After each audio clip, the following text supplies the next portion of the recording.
mais uma vez a um novo programa e hoje nós vamos falar sobre um tema que está na moda. É difícil, né? Difícil acordar num frio desse e 11 graus, 10 graus, 9 graus, 7 graus, 6 graus, parece que eu estou na Alemanha. Difícil, né? Então vamos falar sobre doenças de inverno. Nem estamos no inverno, estamos ainda no outono. O inverno começa dia 21 de junho, mas já está na moda as doenças de inverno. O que acontece no inverno? A gente reclama muito do calor, que o calor traz doenças, de fato traz mesmo, porque assim, o nosso organismo ele tem uma temperatura fixa, não é como o jacaré, como o peixe, que varia a temperatura de acordo com o ambiente. Nós temos de 36,5, seria a média, 36 graus e meio Celsius. E é isso aí. Se a gente tomar 11, 12 na testa ou tomar 40, nós vamos ter alguns problemas de adaptação. A temperatura deve subir um pouquinho, no caso de a gente sair de 36,5 para 40, vai subir, não chegar a 38, mas vai subir a 37, 37,2, 37,3, o que é normal pelo tempo. E o contrário também, no inverno a temperatura deve cair para 36 e assim por diante, né? Mas a gente tem que se adaptar a esse tipo de intempérie do tempo. E no inverno, o que acontece é que nós ficamos mais propensos a alguns tipos de vírus. Vírus geralmente respiratórios, na maioria das vezes. Apesar que a gente vê também muita diarreia no inverno, mas não tanto quanto no verão. Mas são mais os vírus respiratórios. E esses vírus respiratórios dão dois tipos de doenças. As doenças do trato respiratório superior e do inferior. E outras doenças relacionadas a isso, como a temida meningite. Mas as mais comuns são do trato respiratório superior, que estão ligadas à cabeça, o nariz, então as rinites, as faringites, amidalites, otites, sinusites e mais aquele monte de coisa. Tudo relacionado à parte de cima. E a parte de baixo, bronquites, asma, esqueci das gripes e resfriados também, as famosas gripes e resfriados na parte de cima. E no trato inferior, bronquites, asma, pneumonia, né? E a gripe H1N1, que pode pegar todo o trato respiratório e que está na moda aí, e que a campanha de vacinação foi intensa. Aliás, muito interessante essa campanha de vacinação, porque esse tipo de gripe é uma gripe grave, né? E todo mundo sabe os grupos de risco, idosos, crianças e gestantes. Claro que tudo existe dentro da curva de Gauss, né? Não é essa a curva de Gauss, aquela que parece o chapéu, ou então o desenho da cobra que comeu o elefante do Pequeno Príncipe. Quase todo mundo leu o Pequeno Príncipe. Então o Pequeno Príncipe fez um desenho de uma reta aqui, e depois, só que o dele era fechado, tinha assim, né? E aí o aviador falava que era um chapéu, mas não, ele falou, era uma cobra que comeu o elefante. Ele tinha feito um discreto olhinho da cobra aqui, mas tudo bem. A curva de Gauss é alguma coisa mais ou menos assim, e esses dois extremos da curva são onde está a população de maior risco. Então as crianças da primeira idade e os idosos. Quase tudo obedece à curva de Gauss. A telecena do Silvio Santos também é curva de Gauss. É por isso que ele premia quem faz mais pontos ou quem faz menos pontos, porque a maioria vai ficar no meio. Você está indo assim, que legal, tem 5 pontos, o que faz mais. Vem o último concurso, você marca 10, fica 15, aí você fica bem no meio da curva de Gauss. Pronto, estragou tudo. Tem mais uma vez aparecendo. É duro, né?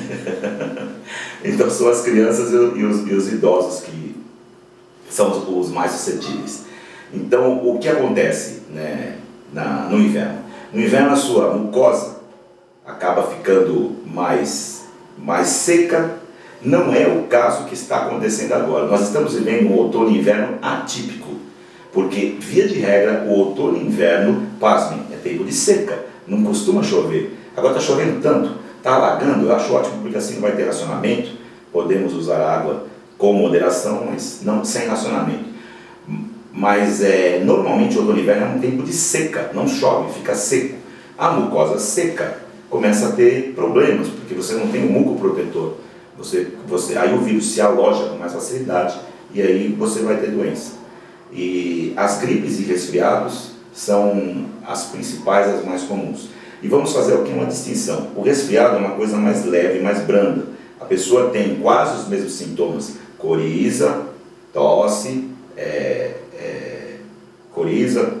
espirro, e assim por diante. Mas o que diferencia mesmo a gripe do resfriado ou a gripe da rinite alérgica, tem pessoa que tem rinite alérgica, que fica tossindo ou espirrando diariamente, principalmente nos extremos do dia, o que caracteriza mais a rinite alérgica, e acha que é gripe. A gripe, quase que com 99,5% das vezes, é acompanhada de febre, e febre alta.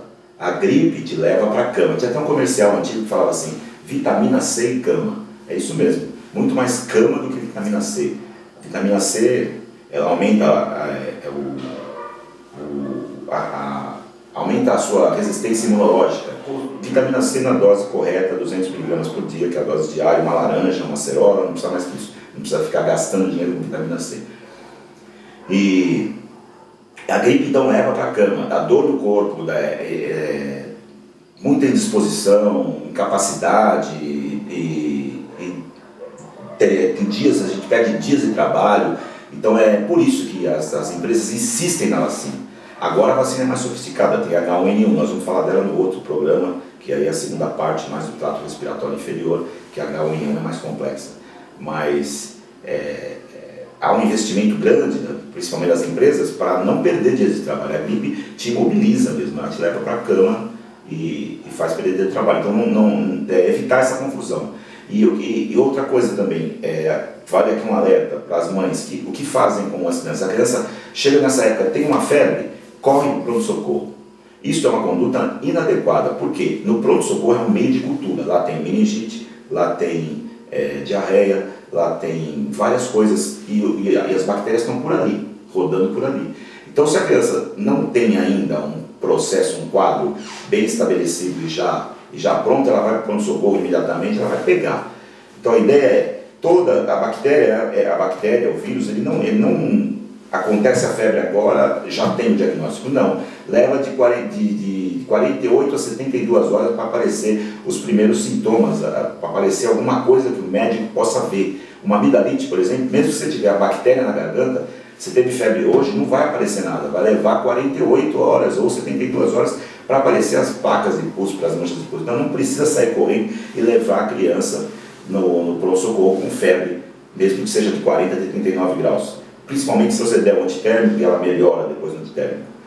Porque doença grave tem cara de doença grave. Se ela tiver uma meningite, por exemplo, não leva 48 horas, leva horas. Então em 6 horas, 12 horas já está instalado o quadro, que é uma doença grave. Se ela tiver uma pneumonia pode levar até 48 horas, mas se for uma coisa muito séria, ela vai ter sintomas sérios. As coisas graves têm cara de coisa grave. As coisas não graves vão ser mais insidiosas, vão evoluindo devagarzinho. Então, prestar atenção nisso. Você pode não ter nada, ter apenas uma virose, uma gripe e voltar lá com um negócio mais sério, com uma meningite ou com uma pneumonia, pegar essas coisas no pronto-socorro. Sem contar que, se for público o pronto-socorro hoje, está um inferno, não vai conseguir consulta tão fácil assim, né? E acho que por hoje tá bom, né? Então, na próxima semana a gente vai falar sobre continuar as doenças de inverno e vamos dar umas dicas para evitar as doenças de inverno também. Abraço. E-mail está aqui, dúvidas, críticas, ameaças, elogios, reclamações, sugestões no e-mail aqui embaixo. Abraço.